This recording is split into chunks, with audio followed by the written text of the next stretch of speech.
ইমাম গাজালি রহমাতুল্লাহ আলাই তিনি প্রত্যেক দিন বালিশের নিচে কি যেন একটা কাগজ রাইখা ঘুমাইতেন।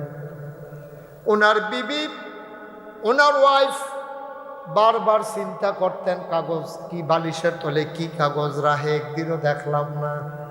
উনি সকালবেলা উঠে যখন তাহাজ্জুদ পড়তে গেলেন ভোর রাতে, এবার বেগম সব বুদ্ধি কইরা কই উনি যখন ওয়াশরুমে ফেহেসাইয়ালাই কাগজটাত কিতা লেখা, সাইয়া দেখে কাগজটাতে লেখা আমার কাছে যারা টাকা পায়, খেয়াল করে বলে বুঝুন কত দেখেন কত, আমার কাছে যারা টাকা পায় তাদের নাম, আমি যাদের কাছে টাকা পাই তাদের নাম।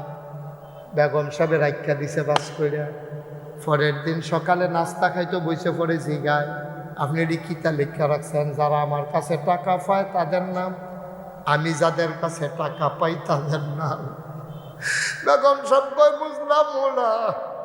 ইমাম গাজালি চোখের পানি সাইরা দিয়া কয়, বিবি গো, আল আল আন্দাও মুনিসফুল মাউত, কয় ঘুম রইল মরার অর্ধেক, উঠলে সকাল, মরে গেলে পরকাল। ঠিক কিনা কও? উঠলে না সকাল, মরে গেলে তো পরকাল। বিবি গো, ও বিবি, আল্লাহ নবী ঋণগ্রস্ত মানুষের জানাজা পড়ছেন। ঋণগ্রস্ত মানুষ যারা, তাদের জানাজা আল্লাহ নবী পড়ছে না। বড় তাগিদ দিছে, লাশের সামনে গিয়া জিগাইছে, এই বেড়ার কাছে কেউ টেহা পাননি? যদি দেউন্না টিকছে, নবীজি জানাজা পড়ছে, অনেক সময় নবী নিজে জিম্মা নিছে যে আমি ইনশাল্লাহ তার ঋণ পরিশোধ করে দেব। ভাই, তুমি কোটি কোটি টাকার মালিক, 500 টাকা তোমার কাছে পায়, তোমার মতো গরিব আর কেউ নাই। অতি দ্রুত আমাদের দায়িত্ব যে আমার কাছে যে টাকা পায় তার একটা তালিকা করা, ধীরে সুস্থে দান সদকা করার আগে এই টাকাগুলা পরিশোধ করা। ঠিক কিনা? আল্লাহর হস্তে আপনি এই ওয়াদা করবেন না যেটা আপনি দিতে পারবেন। আমরা দেশে ঠালার লগে বড়বড়াই অনেকে কই আলা, তো আরেকবারে জিজ্ঞেসে, তুমি যে কইলা 1 লাখ টাকা মসজিদও দিবা, তুমি পারবা না? কি দেওয়ানের লিগা কইছি? এটা তো জগদা হকলে লিখে গেছে, আমার মতো মানুষে মাহফিলে 1 লাখ টাকার কমে কই কেমন লিখে কইছি, তো নিজে জানে দিত না। তো বাটফারির দর সাক্ষী লাগ যাতে নিজে তো সাক্ষী বাটফার সাথে। আব্বা কেন আপনি এই কথাটা বলবেন? কেন বলবেন? আপনি কি করলেন? কত যে রোগ, আমরা কয়টার চিকিৎসা করতাম, কয়টার চিকিৎসা করতাম। কর রোগ কি 1-2টা? রোগের শেষ আছে? আমরা রোগের শেষ নেই। তরিকতপন্থী মানুষ তুমি, তুমি এই রাহে হক দরবারে আসছ, তোমার দায়িত্ব হইল ফরজগুলো একটাও তুমি ছাড়বা না। আল্লাহ কয় কুলু লা ইলাহা ইল্লাল্লাহ, তোমরা সবাই পড়ো লা ইলাহা ইল্লাল্লাহ। ভাইও, আমি যদি সারা রাত এহেন লা ইলাহা ইল্লাল্লাহর জিকির করি, আমি মুশতাক ফয়েজিরে কেউ বাধা দিত না, কেউ ডাকও দিত না, বরং সকলে খুশি হইব। মাশাআল্লাহ, হুজুরের জিকিরটা তো সুন্দর হয়, হুজুরের সুরটা বালা, জিকিরটাও মজা করে করতে আছে। মনে হয় গাছে জিকির করে, মনে হয় মাছে জিকির করে। ভেডিয়েতে দেশি মুরগার ডিম সিদ্ধ করে আমার লাগিয়া ফাড়াইব, মুরগার চাও কষি চাইয়া লাউডা দিয়া মাশাআল্লাহ, হ্যাঁ, সুন্দর করে আমার লাগিয়া ফাড়াইব। সকালবেলা ভাপা পিঠা দিয়া, তাহি মাছ দিয়া, লাউ দিয়া রান্না আমারে দিব।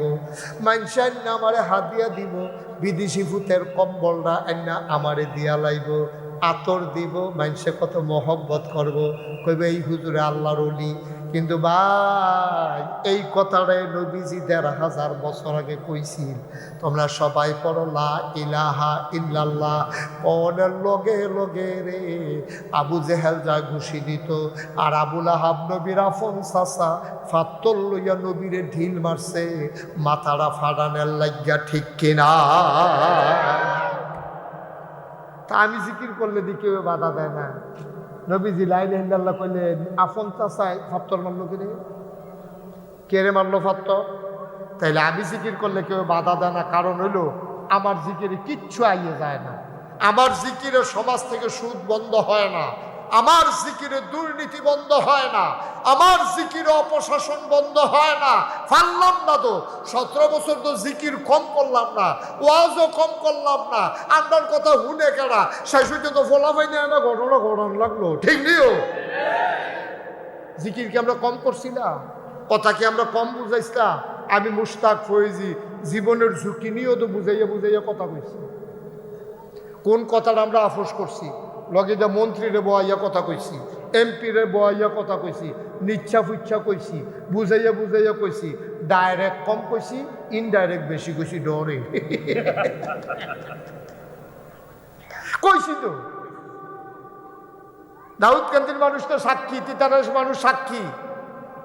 আমি তো ছাড়তেই নাই, বুঝাইয়া বুঝাইয়া কইছি। আপনার কথাটি যদি শুনতে কত ভালো আছে।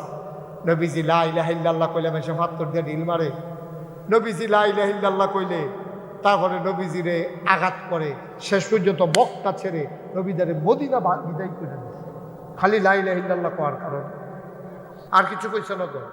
এবারে কোনো কেউ খ্যাত দখল দিছে না, কেউ টেহাও মাইরা দিছে না, কেউ বউয়ের জিনিসও লইয়া দৌড় দিছে না, কোনো টেহা পয়সা মারামারি নাই, নবীজি কোনো লুটতারজও নাই। এরপরেও তো নবীজিরে মক্কায় থাকতো দিছে না। এইরকম নবীটা কি নবীটা? এটা কোন নবীটা? যেই নবী মরুভূমির মাঝ দিয়ে আটকা যাইতে লইলে দুপুরের রইতে বালুটি গরম হইয়া রয়েছে, মনে হয় ধানটা দিলে খই হইব, চাউলটা দিলে মুড়ি হইব, এই রইদের উপরে দিয়ে আটকা যায়। সকলে কয় কি তারে আমরা দি মনে হয় মাথা ফাটটা যাবো, এবার হাঁটে কেমনে? সকলে ছায়া দেয় মাথার উপরে। নবী যখন হেঁটে যায় একটা ব্যাগের টুকরা ছায়া দিয়া দিয়া সাথে যায়। এই নবীজি আব্রু থেব্রু পাথরের উপর দিয়া দবদবাইয়া হাঁটতে যায়। ফাতের তলে ফাওয়ের তলে ফাত্তর পরে। এই ফাত্তর ফরনের পরে সকলে চিন্তা করলো আমরা দিয়ে মাগো কইয়া সিদ্ধান দিয়া লাই। এই নবী দি ফাত্তরের উপরে দিয়ে হাঁটতে যায়, নবীর কি কষ্ট হয় না রে? এখন ফিসে ফিসে কিছু লোক, অনুসন্ধানী লোক, যারার মনে আগ্রহ, তারা কয়েছে দেখিছেন যে এই ফাত্তরটা ফাড়া দিয়া নবী আটটা গেছে। এবারে আটটা গেল কেমনে? আমরা দললে দিয়ে দুঃখ পাই, কেমনে আটটা গেল? চাইয়া দেখে রে নবীর কদমের সম্মানে নবীর পায়ের তলে যেই ফাত্তরটা পড়ছে সাথে সাথে তুলার মতো নরম হয়ে গেছে।